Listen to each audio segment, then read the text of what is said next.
They didn't even make it past the doorway. My mother's suitcase tipped sideways onto the hardwood floor, the wheels still spinning as if the house itself had rejected her return.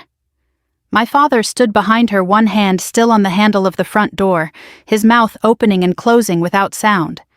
They were staring at the living room, at the hospital bed, at the oxygen machine humming low and steady where my father's leather recliner used to be, at my sister, and then at me.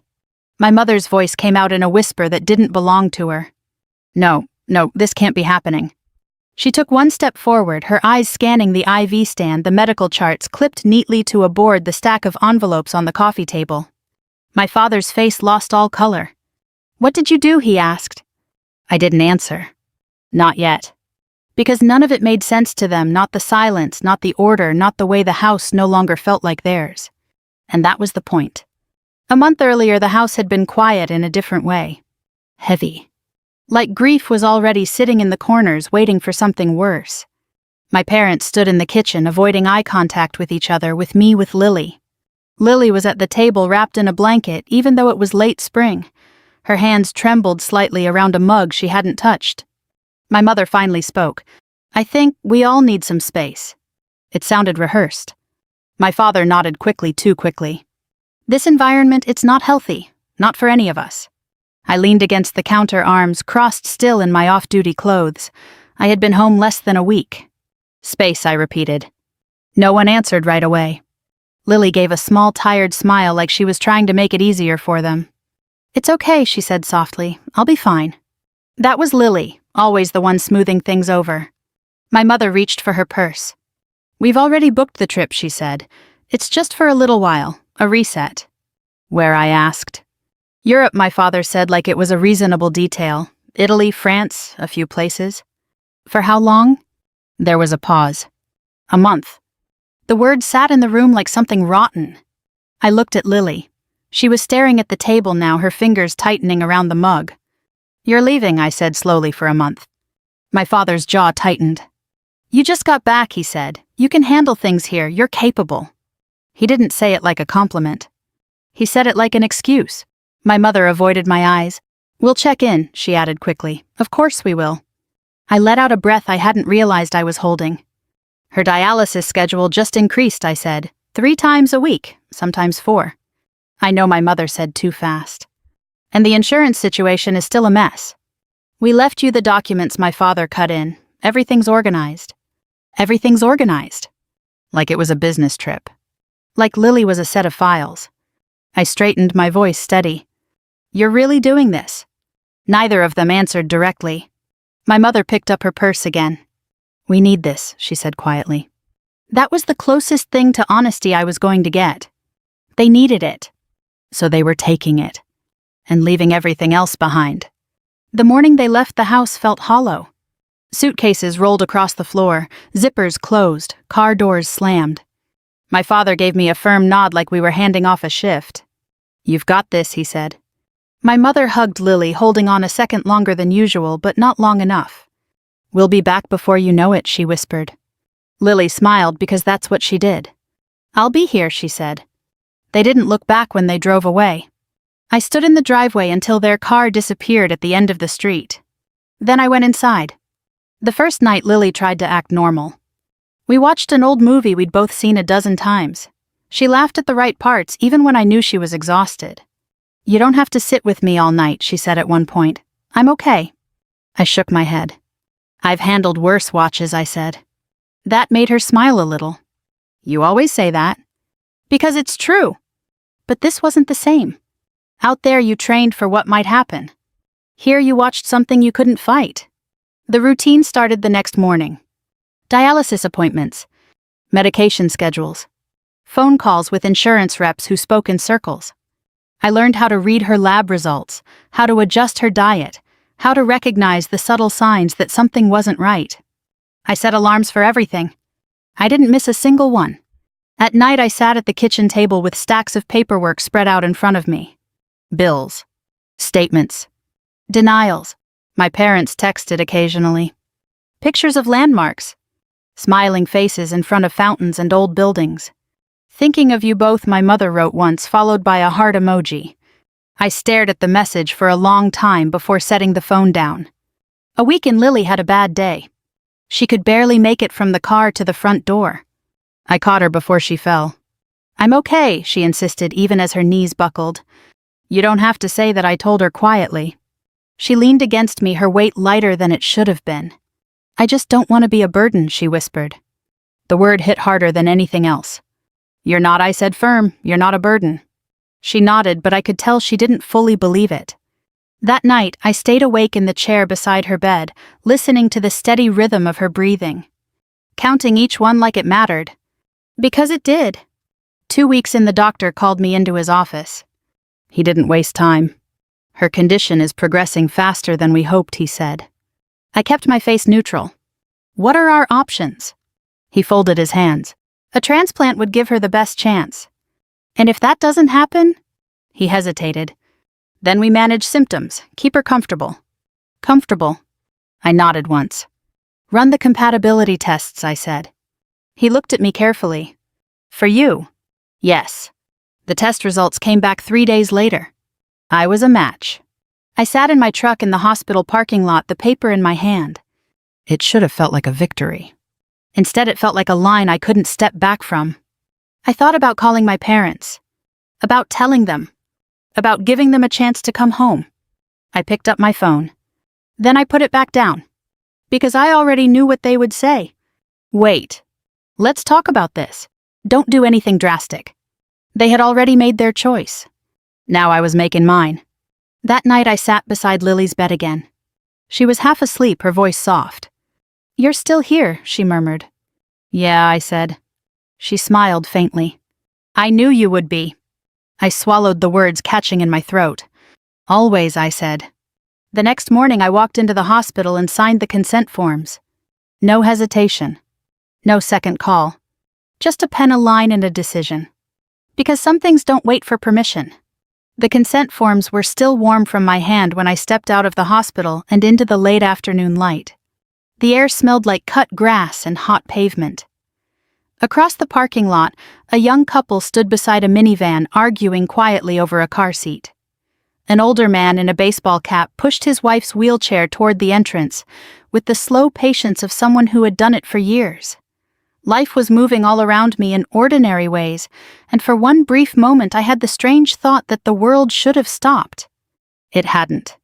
I sat in my truck, closed the door, and laid my forehead against the steering wheel. I was a match. Not just a possibility, not just hope floating in the vague language doctors use when they don't want families to fall apart in front of them. A match. The transplant coordinator had walked me through the steps in a calm, practiced voice. More tests, clearance, surgery dates, risks, recovery, the impact it might have on my military future. All of it laid out plainly without drama. I appreciated that. At my age and after the life I'd lived, I had learned that the quiet facts were usually more frightening than raised voices. My phone buzzed in the cup holder. For one foolish second I thought it might be one of my parents. It was my mother, but not in the way I meant. She had posted another photo. This one was in front of a canal somewhere in Venice, smiling beneath a striped awning, a glass of white wine in her hand. My father stood beside her in sunglasses, looking relaxed in a way I had not seen in months, maybe years. The caption read, "Taking time to breathe. Everyone needs that sometimes." I stared at it until the screen went dark. Then I drove home. When I opened the front door, Lily was asleep in the recliner with a blanket around her shoulders, her face turned toward the window. The afternoon sun made her look younger than 30, almost like the little girl who used to sit on the porch steps and wait for me to come home from school. Her hair had thinned, her cheeks had hollowed. But when she slept, some small trace of that old softness came back. I set my keys down quietly and stood there a moment, just watching her breathe. The machine beside her clicked softly as it monitored her oxygen. The coffee table was covered in pill bottles, printouts, appointment cards, and a legal pad where I had started keeping track of everything: blood pressure, fluid intake, headaches, nausea, fatigue, insurance calls, prescription refills. I had turned our parents' living room into a care station. Not because I wanted to make a point, because there had been no other choice. Lily woke when the floor creaked under my boot. "You're back," she said, pushing herself up slowly. "Yeah." "How'd it go?" I hesitated just long enough for her to notice. Her eyes narrowed slightly. That look usually means I'm not going to like the answer. It means I'm thinking. Same thing when it comes to you. I almost smiled. I took the chair across from her and leaned forward, resting my forearms on my knees. They ran more tests. And I'm a match. She went very still. For a second, she didn't seem to understand the words. Then I watched them land. "No," she said immediately. "Lily. Number." Her voice wasn't loud, that made it harder. "You are not doing that. I already said yes to the next round of evaluation." She shook her head, eyes shining now. "That's not your decision to make by yourself." "It is my kidney." "That isn't what I mean." I looked down at my hands. "I know." She pulled the blanket tighter around herself as if the room had suddenly gone cold. "You just got back," she said. "You have your career, your health, your whole life ahead of you. And so do you." "No," she said so softly I barely heard it. "Not like you." That was the first time she had spoken her fear out loud. Not in statistics, not in doctors' phrases, not in cheerful little lies. Just the truth. I got up and moved to the couch beside her. "Look at me," I said. She did. "We are not going to talk like you're already gone." She tried to laugh, but it came out broken. "You can't save everybody." "No," I said, "but I can help you, and I will." She lowered her eyes. "What if something happens to you?" "It won't." "You don't know that." She was right. I did know risk. I knew that better than most people. Every career decision I had made since I was young had come with some version of it. That didn't make me reckless. It made me clear-eyed. "I know enough," I said. "And I know this much: I'm not going to sit here and watch you fade away while I wait for Mom and Dad to finish eating pasta in Italy." At that, Lily flinched, not because of my tone, but because I had said what both of us had been trying not to say. She swallowed hard. "Maybe they just couldn't handle it." I turned and looked at her. "Is that really what you think?" She didn't answer. That was answer enough. The truth was, I had spent half my life making excuses for our parents. So had Lily. Dad worked hard. Mom was overwhelmed. Things were complicated. Money was tight. Stress does strange things to people. Nobody's perfect. All those explanations had a little truth in them. That was what made them useful. But there comes a point in life when age strips away the luxury of soft language. You stop saying people were confused when they were selfish. You stop saying they were tired when they were absent. You stop saying they meant well when what they did caused harm. Lily looked over at the framed family photo still sitting on the bookshelf. It had been taken at a church picnic years ago. Dad in a short-sleeved button-down. Mom laughing at something off camera. Lily and me standing on either side of them. We had looked like the kind of family people trusted. "Do you think they'll come back if I get worse?" she asked. The question was so gentle it nearly undid me. I kept my voice even. "They're coming back." "That's not what I asked." I leaned back and stared at the opposite wall. "No," I thought. "No, I don't. Not in the way that matters." But I couldn't say that to her, not when she was already carrying enough. So I said, "I'm here." She gave a small nod, the kind people give when they hear the answer behind the answer. That evening I made her broth and toast, though she only managed a few bites. Afterward, I sat at the kitchen table and spent nearly 2 hours on the phone with the insurance company being transferred from one department to another, explaining the same thing in 6 different ways. By the end of the call, they had denied coverage for a medication her nephrologist had marked urgent. I wrote down the appeal instructions, thanked the woman on the phone, even though neither of us meant it, and hung up. Then I opened the stack of mail. Utility bill. Hospital statement. Lab invoice. Another hospital statement. The numbers blurred for a moment. I got up, walked to the garage, and stood beside my truck in the dim light. Then I looked over at my second vehicle, an older SUV I had kept because it was practical, dependable, and already paid off. The next morning I sold it. The man who bought it was decent enough. He asked if I was sure. I told him yes. He counted out a cashier's check in front of me on the hood and shook my hand.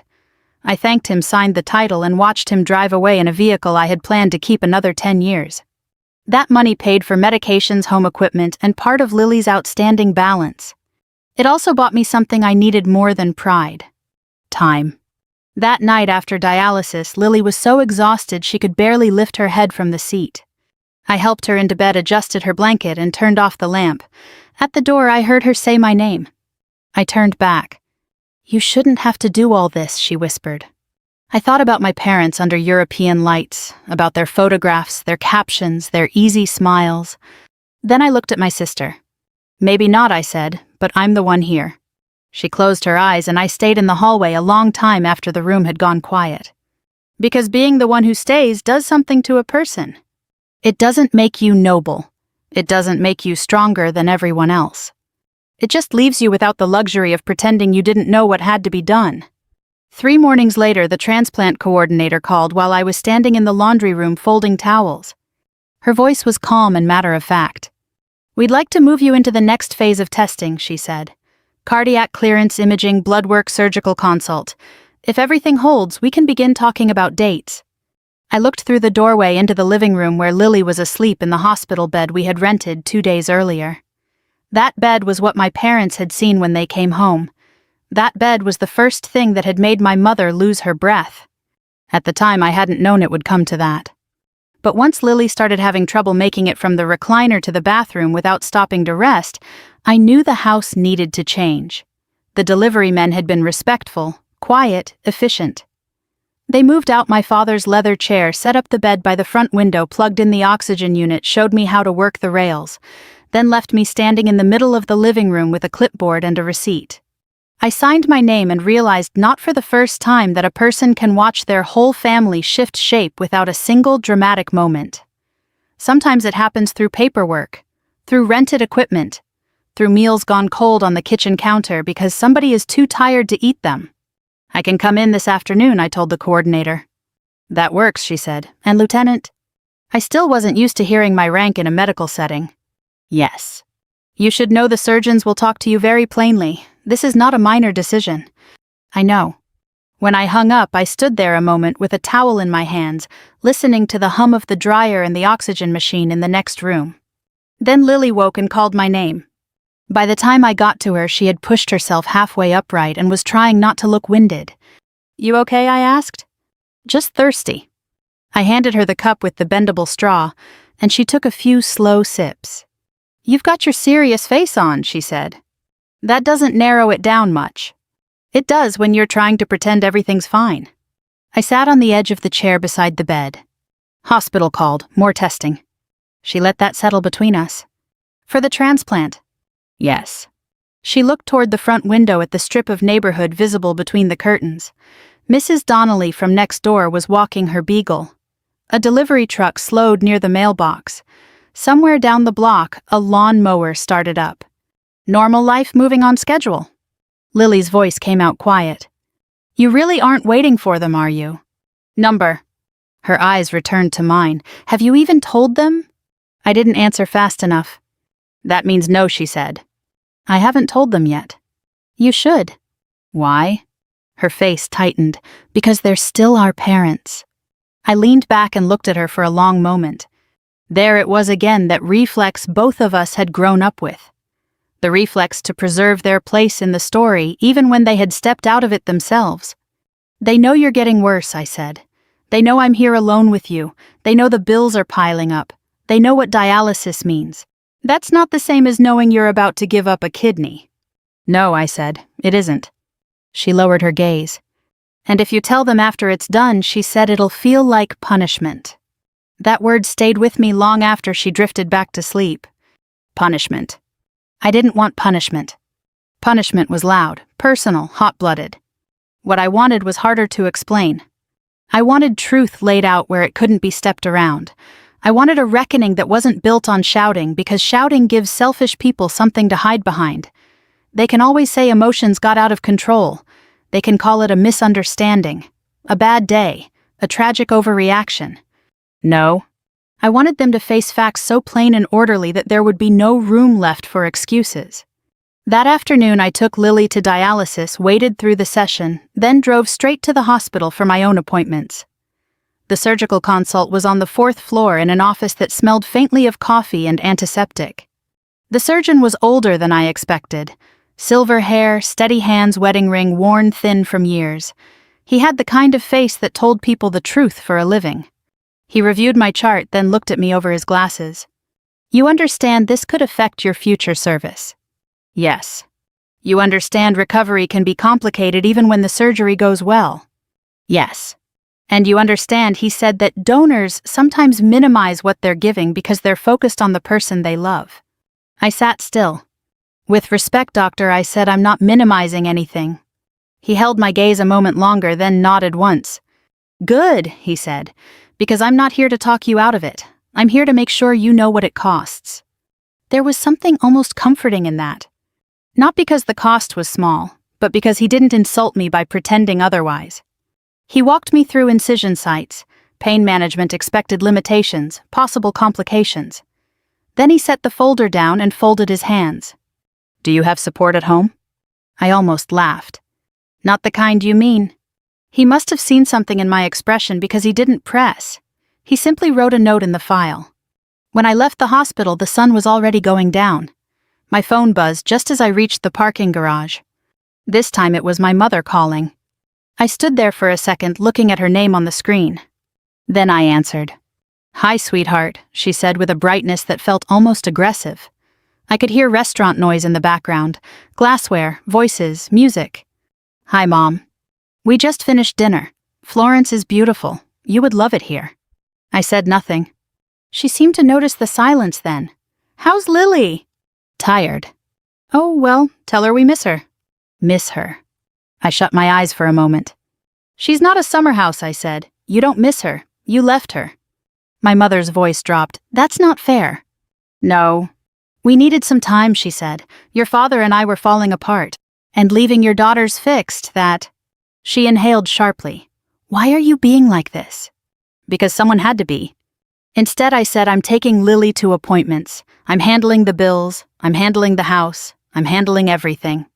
We appreciate that, she said quickly. That almost made me laugh. Do you? Yes, of course. Enough to come home. Silence. In the background, I heard a man speaking Italian to another table. My mother lowered her voice as if that made the moment private. We're already halfway through the trip. I looked out across the garage at the evening sky turning dark over the city. There it was. The truth again, not hidden, not even dressed up much. Already halfway through the trip. Not, is she worse? Not, what do the doctors say? Not, do you need us? Just the trip, its schedule, its inconvenience, its importance. I'm a donor match, I said. The line went silent. What? For Lily. My mother did not speak for a full 3 seconds. Then she said exactly what I had known she would say. Don't do anything drastic. We'll talk when we get back. I stared at the concrete floor. When you get back, I repeated. Yes, please, just wait. That word settled something in me. Wait. Wait while Lily faded. Wait while they finished dessert. Wait while they returned to their own lives slowly and on their own terms. No, I said. My mother's breath caught. What do you mean, no? I mean, I'm done waiting. Before she could answer, I ended the call. I stood in that parking garage, a long time, phone still in my hand, feeling not rage, but a cold, clarifying stillness. When I got home, Lily was awake in the living room bed with the lamp on low. She looked at my face and immediately knew something had happened. You told her. I did. And I took off my jacket and set it over the chair. And she told me not to do anything drastic. Lily closed her eyes. For a moment, neither of us spoke. Then she said, I'm sorry. I walked over and adjusted the blanket around her shoulders. This isn't yours to be sorry for. The next morning, I went back to the hospital and signed the final consent to proceed. Not because I was fearless. Because some decisions become clearer the longer other people avoid making theirs. The surgery was scheduled for a Tuesday. They told me to arrive before dawn. No food after midnight. Clear liquids only. Bring a list of medications. Arrange for someone to drive me home. I nodded through all of it like I was being briefed for an operation. Only this time I wasn't stepping into it alone. Or at least that's what I told myself. The night before, I sat at the kitchen table with a yellow legal pad and wrote everything down. Passwords, account numbers, insurance contacts, the name of Lily's nephrologist, her medication schedule in case something went wrong and someone else had to step in. I even wrote down the name of the neighbor, Mrs. Donnelly, and her phone number in case Lily needed help while I was still in the hospital. I wrote like I was preparing for absence. Not because I expected the worst, but because I had spent enough years in uniform to know that hoping things go right is not the same as planning for when they don't. Around 10, Lily shuffled into the kitchen wrapped in her blanket. "You're still up," she said. "So are you." She pulled out the chair across from me and sat down slowly. "What are you writing?" "Just making sure things are covered." Her eyes moved over the pad. "That's a lot of just." I set the pen down. "It's nothing you need to worry about." "That's not how this works anymore," she said gently.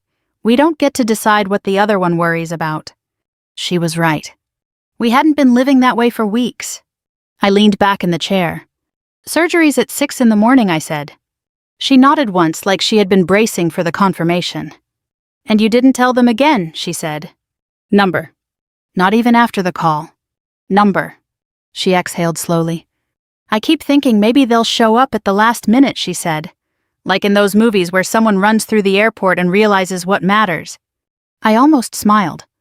"This isn't a movie." "I know." She looked down at her hands. I don't want you to go through this without them knowing."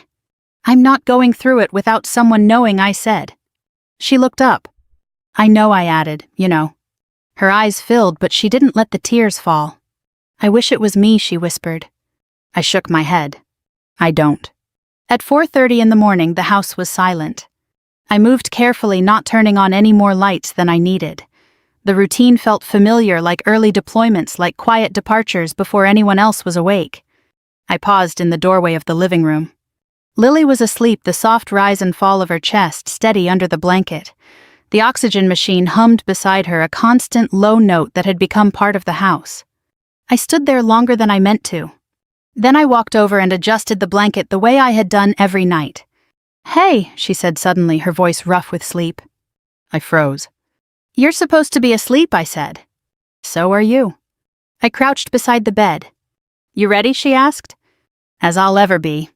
She reached out her hand, finding mine. "You come back," she said. It wasn't a question. "I will." "You promise?" I met her eyes. "I promise."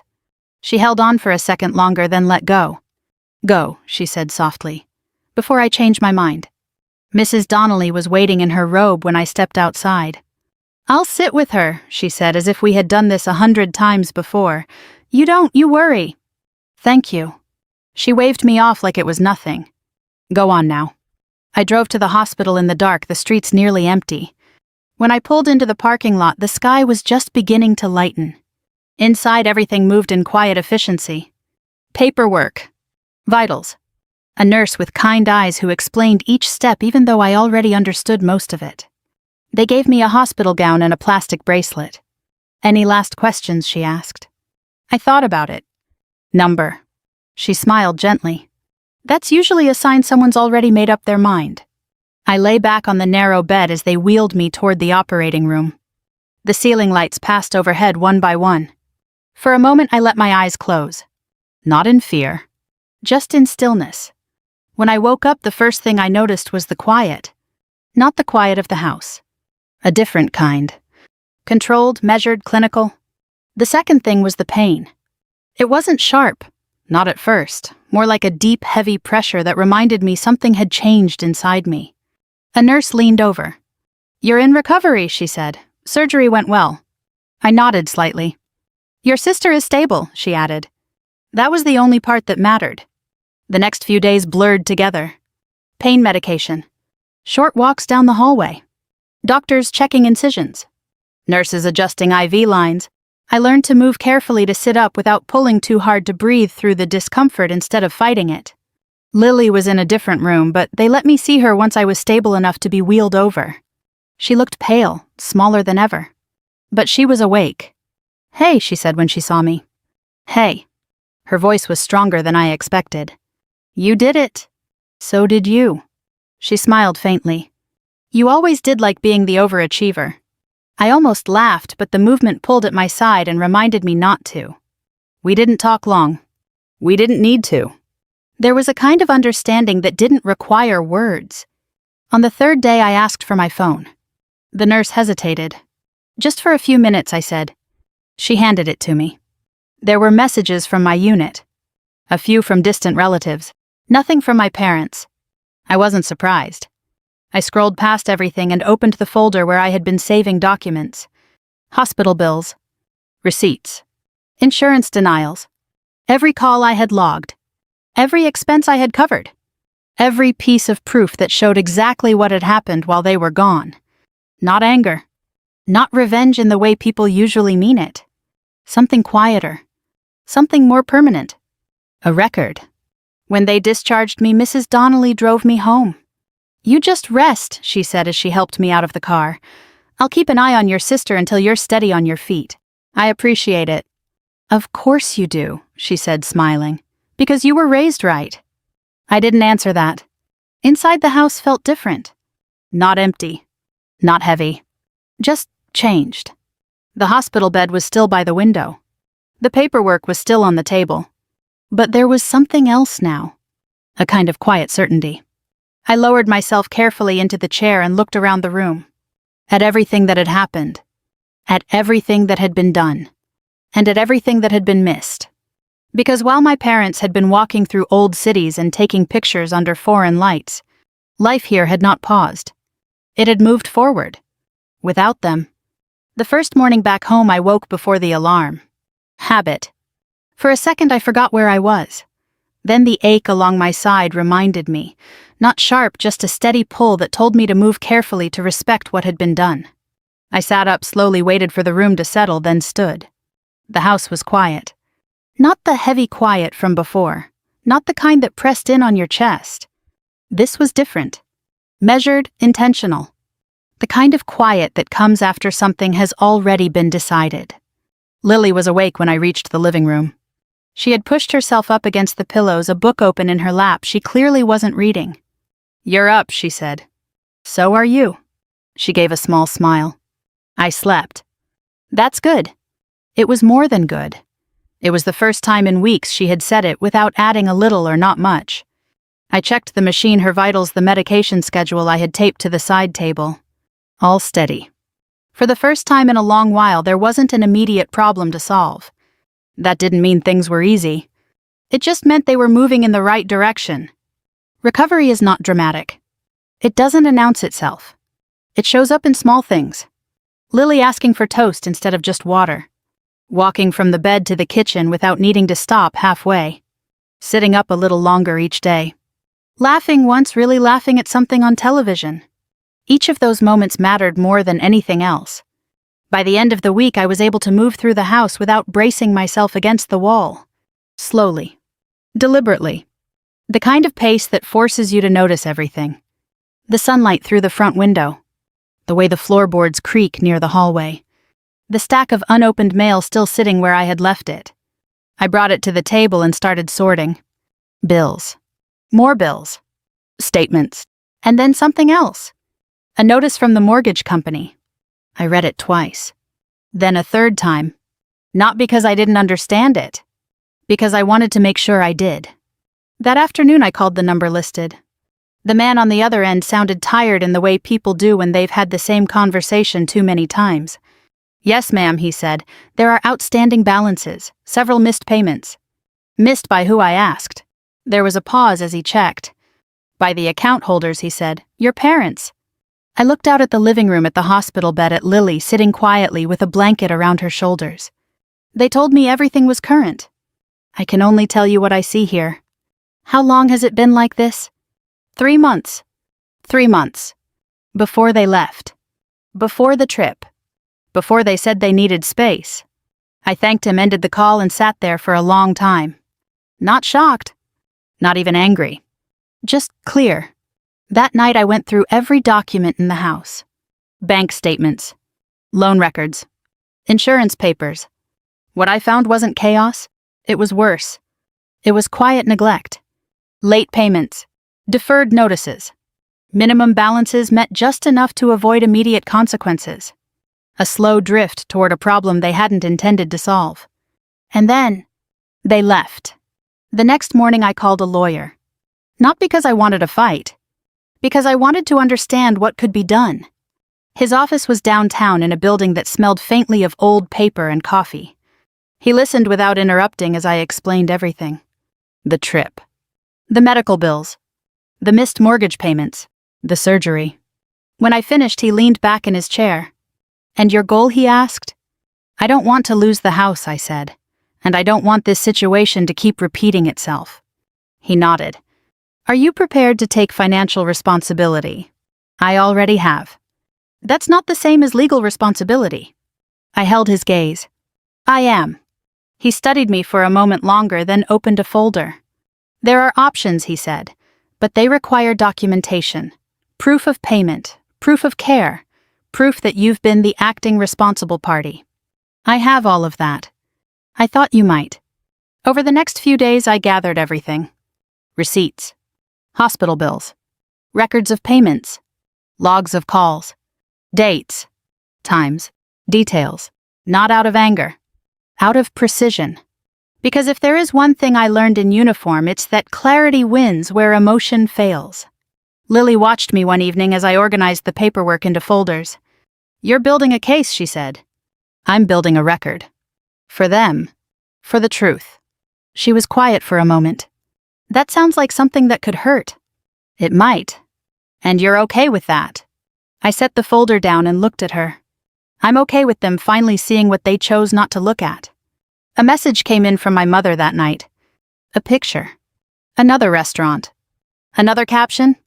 "Can't wait to come home and relax after this trip." Relax. I stared at the word. Then I set the phone face down on the table. 2 days later, another message. "We land tomorrow." No questions. No acknowledgement. Just information. Like they were returning from something routine. Like nothing had changed. I stood in the living room that evening looking at everything. The hospital bed. The medication station. The folders stacked neatly on the table. The house that had been held together by decisions they hadn't made. And I realized something. This wasn't about catching them off guard. It wasn't about anger. It wasn't even about proving a point. It was about letting them walk back into the life they had left. And seeing it exactly as it had been. Without explanation. Without protection. Without anyone softening it for them. The next morning I helped Lily sit up a little straighter. "They're coming home today," I said. She nodded slowly. "How do you feel?" "Like I've been gone a long time," she said, "even though I never left." I understood that. More than she knew. By the afternoon the house was ready. Not staged. Not arranged. Just honest. Every bill in place. Every record visible. Every consequence waiting quietly where it belonged. And when I heard the sound of tires in the driveway, I didn't move. Because some moments don't need preparation. They just need truth. I heard the car doors before I saw them. Then came the scrape of suitcase wheels over the driveway, the quick murmur of my mother saying something I couldn't make out, and my father's heavier steps on the front walk. Inside the house, the oxygen machine hummed softly by the window. Lily sat propped up in the hospital bed, a pale blue blanket over her lap, her hands folded so tightly I could see the strain in her fingers. She had wanted to go back to her room before they arrived. I had asked her once if that was what she really wanted.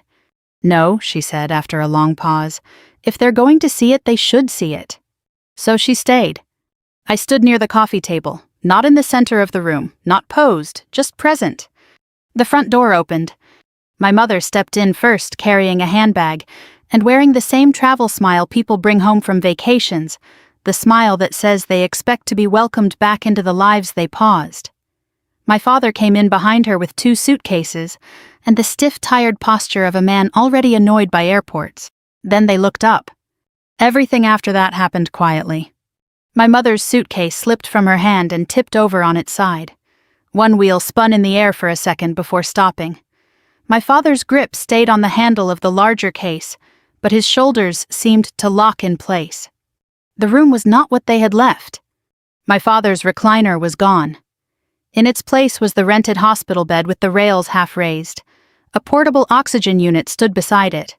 Medication trays lined the side table. A chart hung from a clipboard. Bottles, receipts, appointment summaries, and organized folders covered the coffee table. And Lily, thin, weak but alive, was sitting in the middle of all of it. My mother's eyes moved over the room, then to Lily, then to me. "No," she whispered. "No, this can't be happening." My father set the suitcase down slowly, like he was afraid sudden movement might make the scene worse. "What is all this?" he asked. Neither Lily nor I answered. My mother took a step toward the bed, then another.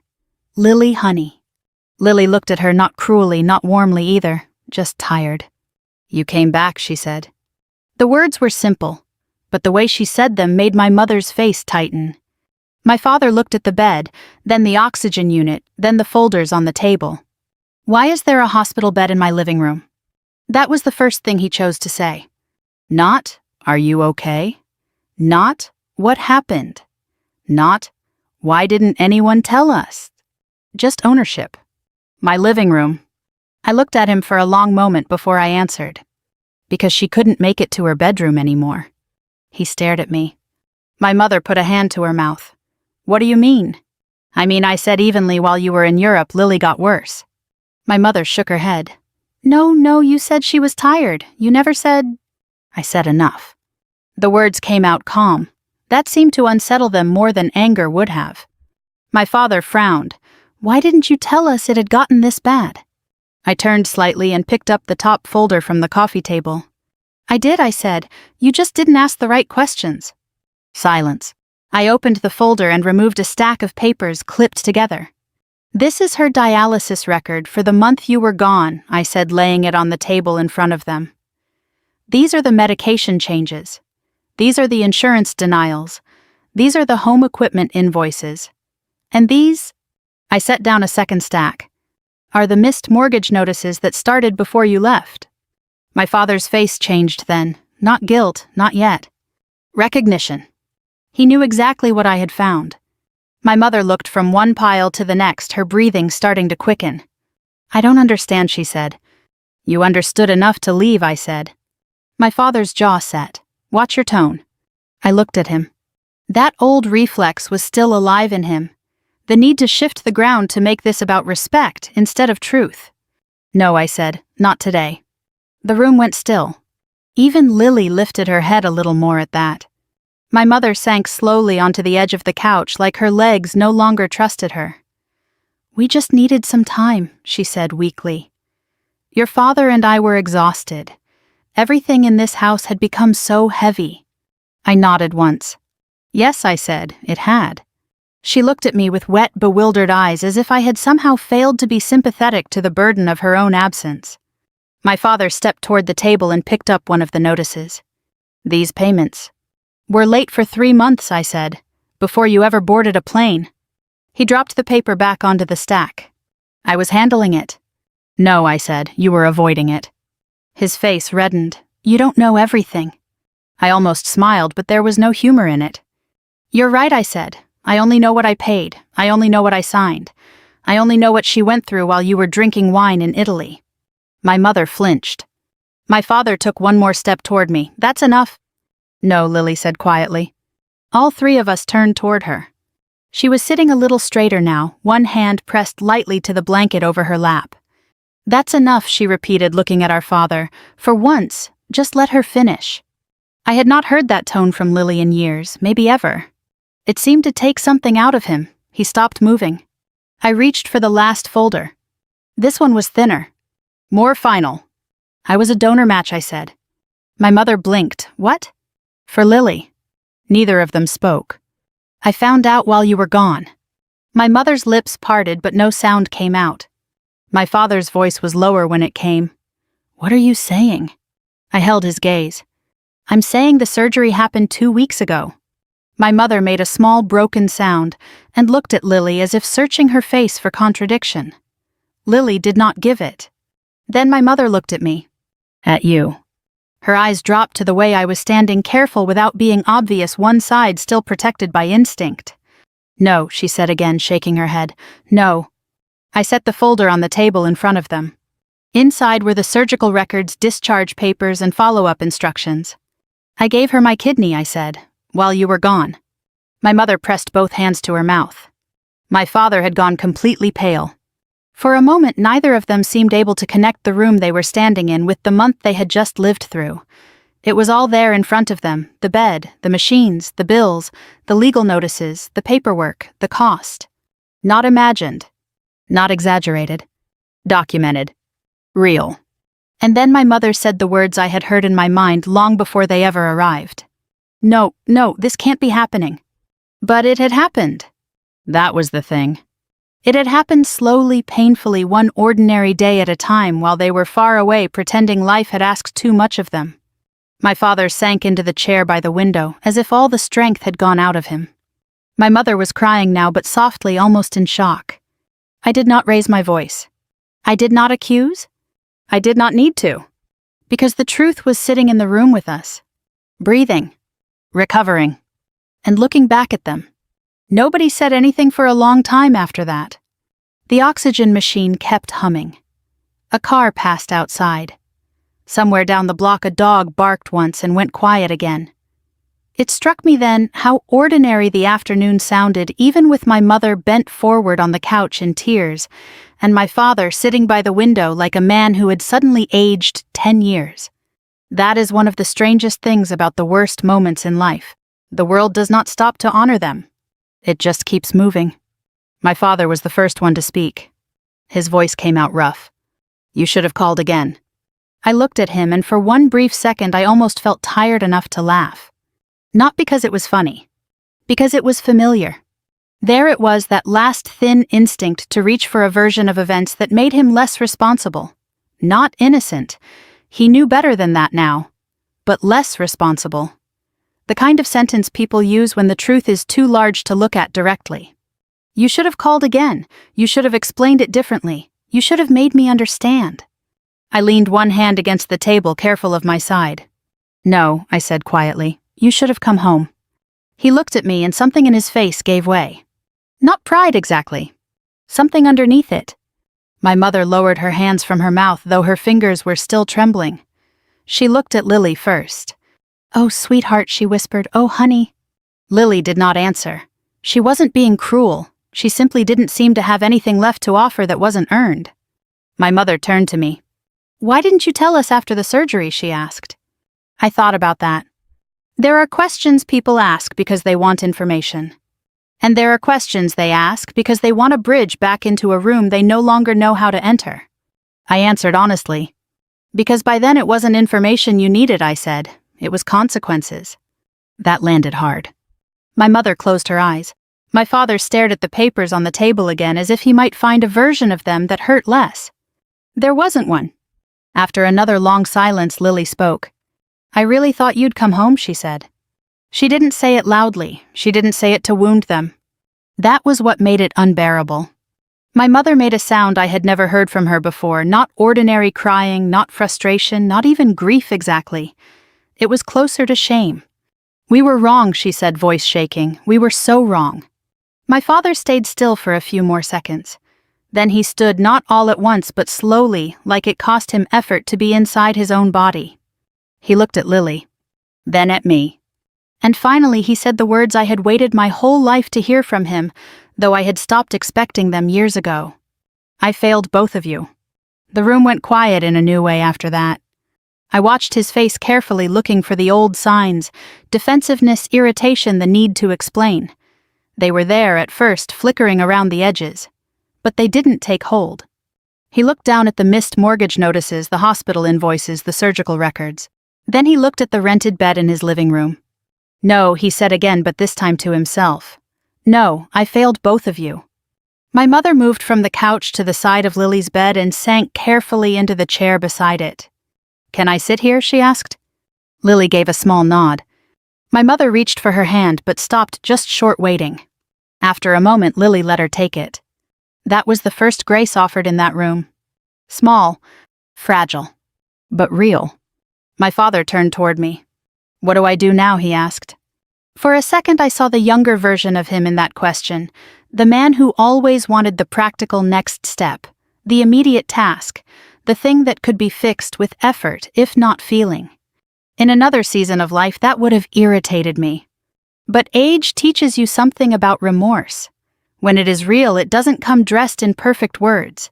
Sometimes it shows up clumsy and late and humiliated, asking what's left to do. So I answered him plainly.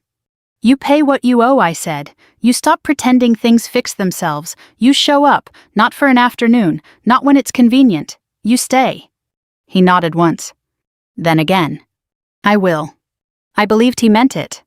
That didn't mean I trusted it yet. Those are not the same thing. Over the next week I watched what happened. My father canceled the rest of the travel arrangements they had planned for later that summer. I know because I heard him on the phone in the den, voice flat, saying, "No, we won't be rescheduling." He met with the mortgage company.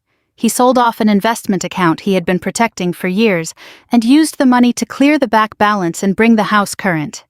He called the billing offices I had been dealing with, and for the first time in his life, let hold music punish him instead of leaving the burden to someone else.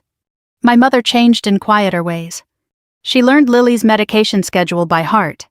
She wrote down blood pressure numbers in a notebook with careful handwriting. She sat through follow-up appointments and took notes without turning away from hard information. Twice I caught her standing in the hallway outside Lily's room late at night, one hand over her mouth, listening to make sure her breathing stayed steady. She cooked again too. Simple things at first. Soup, toast, soft eggs, the kind of food you make when you are trying to care for someone, not impress them. None of it erased what they had done. That is another thing age teaches you if you are willing to learn it. Real repentance does not erase the wound.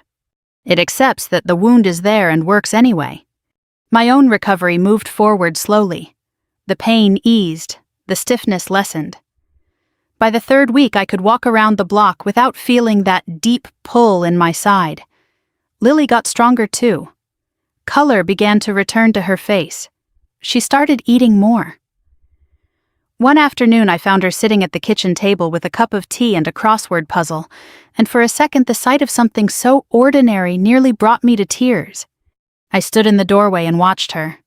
What she asked, smiling a little. "Nothing," I said. "You're doing a crossword." Well, she said I thought I'd start with something ambitious. That made me laugh. A small laugh, but a real one. My mother looked up from the sink when she heard it. She didn't say anything. She just closed her eyes for a brief second, like hearing laughter in the house again was almost more than she could bear. One Sunday afternoon, about a month after my parents came home, we sat on the back porch together. Not because everything had been solved. Because the weather was good, and Lily wanted sunlight and no one argued. My father sat across from me with a glass of iced tea sweating in his hand. He looked older than he had before Europe. Not weaker, just more honest. "I keep thinking about that sentence," he said. "What sentence?" He swallowed. "I'm the one here." I hadn't realized Lily had told him I said that. He nodded toward the house. "She said that's what you told her, over and over." I looked out over the yard. The grass needed cutting. The fence would need staining before winter. Mrs. Donnelly's beagle was barking at squirrels again on the other side of the hedge.